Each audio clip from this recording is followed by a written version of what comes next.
नमस्कार दोस्तों, स्वागत है आप सभी का आपके अपने यूट्यूब चैनल प्रिपेयर विद सत्यम में। दोस्तों, हम एडजेक्टिव पढ़ रहे थे। दोस्तों, एडजेक्टिव के आगे हम दोस्तों डिस्कस करेंगे जो भी इम्पोर्टेंट कॉन्सेप्ट है। दोस्तों चलिए आइए स्टार्ट करते हैं, हम एडजेक्टिव को सीखते हैं। दोस्तों हम पढ़ रहे थे adjective. Okay,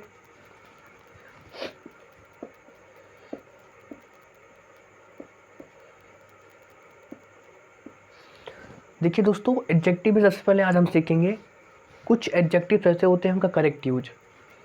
means correct use of adjectives. Okay, correct use of adjectives.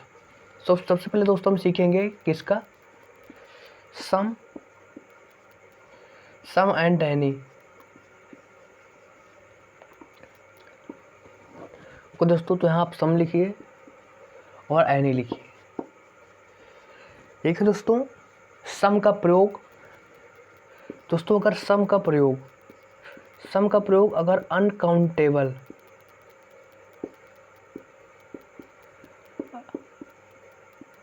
सम का प्रयोग अगर अनकाउंटेबल नाउन के साथ हो रहा है तो दोस्तों किसको डिनोट करती है, मात्रा को। क्या डिनोट करती है, मात्रा। जैसे दोस्तों मैंने लिखा, जैसे एग्जांपल मैंने लिखा दोस्तों, I need some rice. Okay दोस्तों, यहाँ पर दोस्तों सम का प्रयोग राइस के साथ हुआ जो कि अनकाउंटेबल नाउन है। तो यहाँ पर दोस्तों क्या डिनोट कर रहा है, सम, मात्रा को। ठीक दोस्तों, लेकिन अगर सम का प्रयोग प्लूरल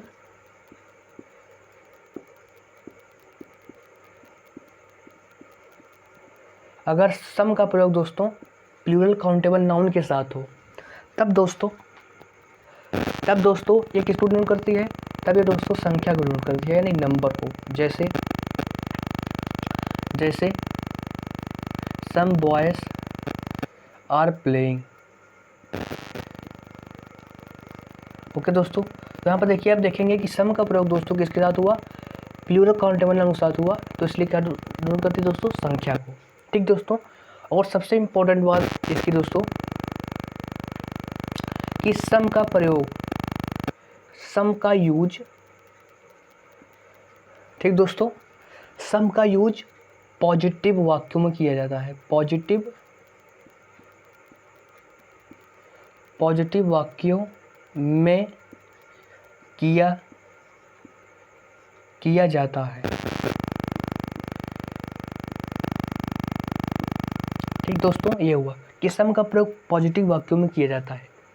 दोस्तों अब दोनों सेंटेंस आपने देखा होगा कि सम का प्रयोग हमने पॉजिटिव वाक्यों में ही किया। अब दोस्तों बात आएगी एनी। तो दोस्तों सबसे पहले एनी की बात करें तो एनी का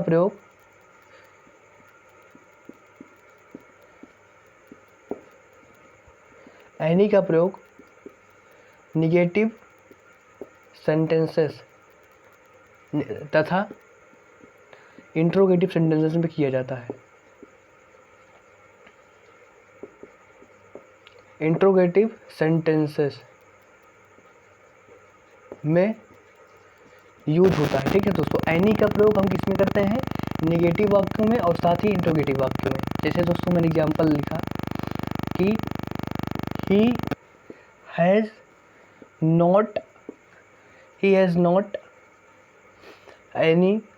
he has not any reason for this। दोस्तों छोटा सा एग्जांपल, अब यहाँ देखेंगे दोस्तों कि यहाँ पर सेंटेंस क्या निगेटिव है, इसलिए दोस्तों हमने यहाँ पर एनी का प्रयोग किया। ठीक दोस्तों, अगर सेंटेंस क्या होता, पॉजिटिव होता, तो यहाँ पर हम सम का प्रयोग कर देते। इसके बाद दोस्तों हमने कहा इंट्रोगेटिव में भी यूज होता है। तो do you have any problem. तो दोस्तों देखिए सेंटेंस का है, इंट्रोगेटिव है, यहाँ पे दोस्तों हमने किसका प्रयोग कर दिया, एनी का।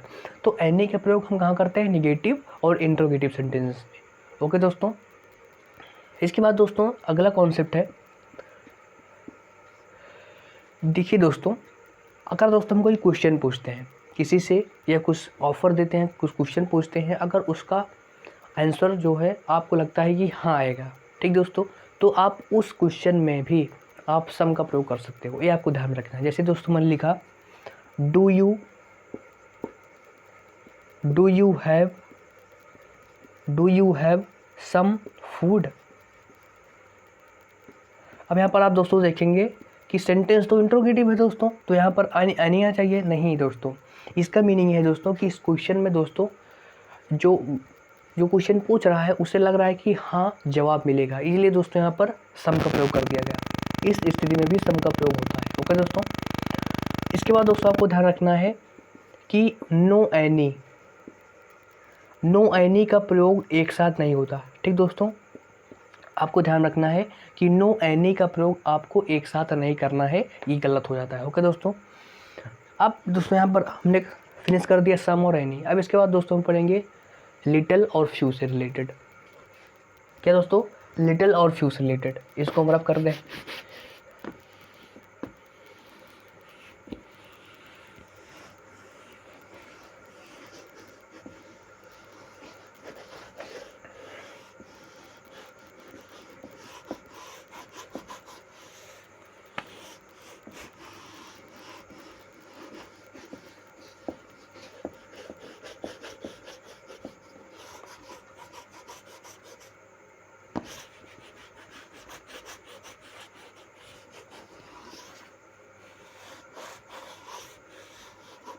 क्या दोस्तों डिस्कस करेंगे हम लिटिल और फ्यू दोस्तों।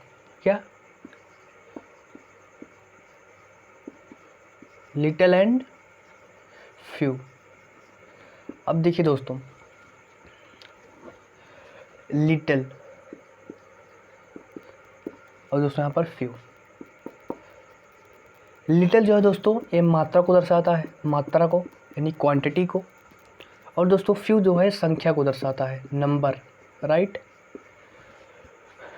अब दोस्तों देखिए इनका प्रयोग देखो, अगर इनके दोस्तों आ लिटल का मतलब क्या होता है जानते हैं आप सभी लोग। दोस्तों आ लिटल का अर्थ होता है कि मात्रा में कम लेकिन है दोस्तों, मात्रा में कम है लेकिन है, इसका अर्थ होता है। लिटिल का अर्थ होता है दोस्तों मात्रा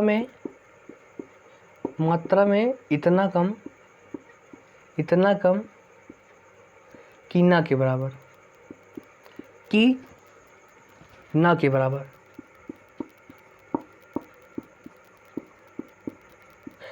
ओके दोस्तों। अब इसके बाद दोस्तों आता है अंतिम डी लिटिल। दोस्तों डी लिटिल का अर्थ होता है मात्रा में जितना है सारा तथा जिसकी तरफ हम इंगित कर सकते हैं,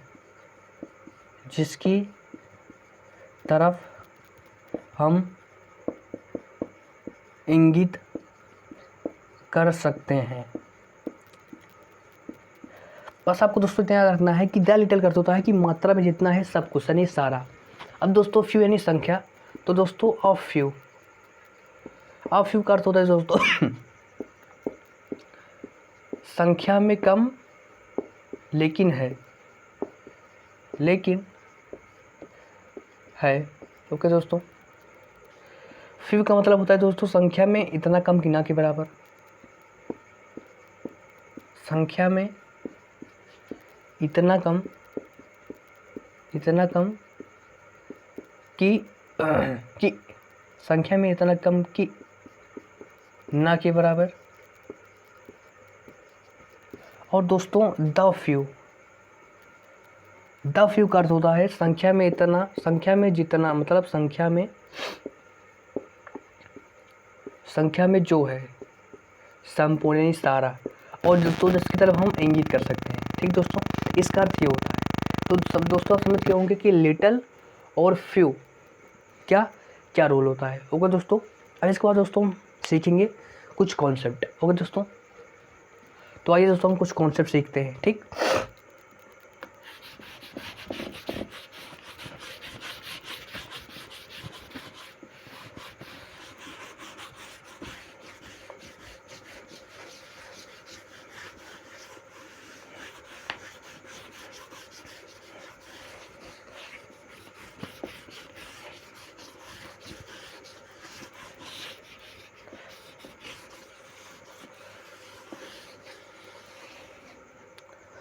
ओके दोस्तों, हम अब एडजेक्टिव से रिलेटेड कुछ कॉन्सेप्ट सीखेंगे। ओके दोस्तों, जो आपके एग्जाम के लिए इंपॉर्टेंट रहेंगे दोस्तों, वही सीखते हैं। दोस्तों सबसे पहला कॉन्सेप्ट ये आता है कि आप सभी जानते होंगे कि एज और एज तथा सो एज, दोस्तों इनके बीच नहीं दोस्तों, इनके साथ हम पॉजिटिव डिग्री का यूज करते हैं। इनके साथ हम एडजेक्टिव तथा एडवर्ब के पॉजिटिव डिग्री का यूज करते हैं। पॉजिटिव डिग्री का यूज करते हैं। पॉजिटिव डिग्री का यूज करते हैं। ठीक, जैसे दोस्तों मैंने एग्जाम्पल लिखा कि he is as good as Shyam. Okay दोस्तों, तो यहाँ पर दोस्तों एज और एज के बीच क्या है दोस्तों, पॉजिटिव डिग्री। क्या दोस्तों, positive degree of adjective. Okay दोस्तों, तो यहाँ समझ गए होंगे कि एज और सो एज की बात क्या करते हैं दोस्तों, पॉजिटिव डिग्री। इसके बाद दोस्तों अगला कॉन्सेप्ट ये आता है दोस्तों, आपने सुना होगा कॉम्परेटिव डिग्री। कॉम्पैरेटिव डिग्री दोस्तों, कॉम्परेटिव डिग्री कैसे बनती है, हम एडजेक्टिव के बीच ER जोड़ते हैं और इसके बाद दोस्तों हम देन का यूज करते हैं। यानी कॉम्परेटिव डिग्री के बाद हम देन का यूज करते हैं। जैसे दोस्तों मैंने लिखा he is better than Shyam. ठीक दोस्तों, यहाँ समझ गए होंगे। अब दोस्तों कॉम्परेटिव डिग्री के बाद देन का यूज होता है, ठीक ना, लेकिन कॉम्परेटिव डिग्री के बाद देन का यूज हो ऐसा आवश्यक भी नहीं। जैसे दोस्तों मैंने एग्जाम्पल लिखा कि आई एम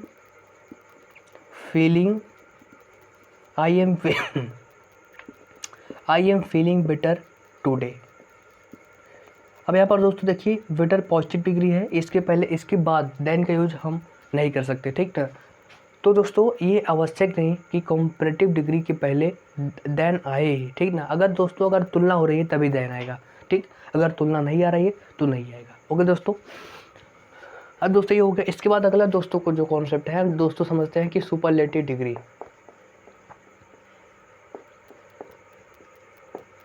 सुपरलेटिव डिग्री के पहले आर्टिकल द का प्रयोग होता है, ठीक है दोस्तों। आर्टिकल द यूज होता है, आप सभी लोग जानते हैं दोस्तों। जैसे दोस्तों हमने लिखा he is the best boy in the class. Okay दोस्तों, यहाँ तक आप समझें। इसके बाद दोस्तों अगला कॉन्सेप्ट ये है कि कॉम्परेटिव डिग्री के पहले भी हम द का यूज करते हैं दोस्तों। कॉम्परेटिव डिग्री के पहले भी हम द का यूज करते हैं। कब करते हैं, जब दोस्तों जब दो व्यक्तियों में से आपको एक को चूज करना है, तब हम कॉम्परेटिव डिग्री के पहले द का यूज करते हैं। जैसे दोस्तों मैंने एक एग्जांपल लिखा कि she is the better girl, she is the better than 2 girls. ठीक दोस्तों, she is the better than 2 girls. Okay दोस्तों, अब यहाँ पर दोस्तों आपने 2 लड़कियों में से एक को चुना, ठीक दोस्तों। तो हमने बेटर के साथ क्या यूज किया, 10 का better. She is the better of रहेगा दोस्तों, she is the better of the 2 girls, ये रहेगा दोस्तों, ये सही सेंटेंस होगा। She is the better of the 2 girls, यहाँ दोस्तों आपका सही हो जाएगा, ठीक। इसके बाद दोस्तों अगर आपको बहुत सारी संख्या में से एक को चूज करना है तो दोस्तों मैंने जो ऊपर वाला सेंटेंस लिखा है उसमें क्या सुपरलेटिव डिग्री की यूज करें। जैसे दोस्तों जैसे she is the best girl, she is the best girl of all the students. दोस्तों तो यहाँ आपने देखा दोस्तों कि 2 में से अधिक में से अगर आप चूज कर रहे हो तो सुपरलेटिव डिग्री, अगर 2 में से आप चूज कर रहे हो तो कॉम्परेटिव डिग्री, और दोनों के पहले दोस्तों हम द का यूज करते हैं, उसके बाद ऑफ का प्रयोग करते हैं। तो दोस्तों आशा करूँगा कि यहाँ तक आप लोगों ने अच्छे से समझ लिया होगा। इसके बाद दोस्तों अगला कॉन्सेप्ट मैं आपको यहाँ बताता हूँ। दोस्तों अगला कॉन्सेप्ट ये है कि अगर किसी नाउन या प्रोनाउन के दो एडजेक्टिव्स के बीच कंपैरिजन हो रहा है, तुलना हो रही है, अगर किसी भी नाउन या प्रोनाउन के दो एडजेक्टिव या दो प्रोनाउन के बीच कंपैरिजन हो रहा है दोस्तों, तो वहाँ पर हम कंपैरेटिव डिग्री का यूज नहीं करते। वहाँ पर दोस्तों हम यूज करते हैं मोर प्लस पॉजिटिव डिग्री। मोर प्लस पॉजिटिव डिग्री, इसके बाद दोस्तों देन का यूज करते हैं। जैसे दोस्तों छोटा सा एग्जांपल मैं लिखता हूँ, ही इज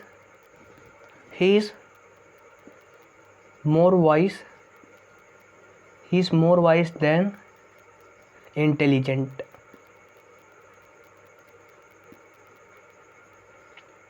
ठीक दोस्तों, तो यहाँ पर आप देखेंगे कि वाइस ये भी एडजेक्टिव है और इंटेलिजेंट भी एडजेक्टिव है, इनके बीच तुलना हो रही है, ठीक ना। तो हमने क्या यूज किया दोस्तों, मोर प्लस पॉजिटिव डिग्री, इसके बाद दोस्तों देन का यूज होता है। तो दोस्तों ये हमारा कॉन्सेप्ट होता है, अगर किसी भी नाउन या प्रोनाउन के बीच कंपैरिजन हो रहा है दोस्तों, तो उनके बीच अगर दोस्तों किसी भी नाउन या प्रोनाउन के दो एडजेक्टिव्स के बीच कंपैरिजन हो रहा है, तो यहाँ पर मोर प्लस पॉजिटिव डिग्री, उसके बाद दोस्तों देन का यूज करते हैं। होगा दोस्तों, तो आशा करूँगा कि जितने भी कॉन्सेप्ट मैंने आपको बताए वो आपको समझ में आए होंगे दोस्तों। मिलेंगे नेक्स्ट वीडियो में, तब तक के लिए बने रहिए पीपीएम सत्यम के साथ। वीडियो को पूरा देखने के लिए बहुत बहुत धन्यवाद। Thank you very much.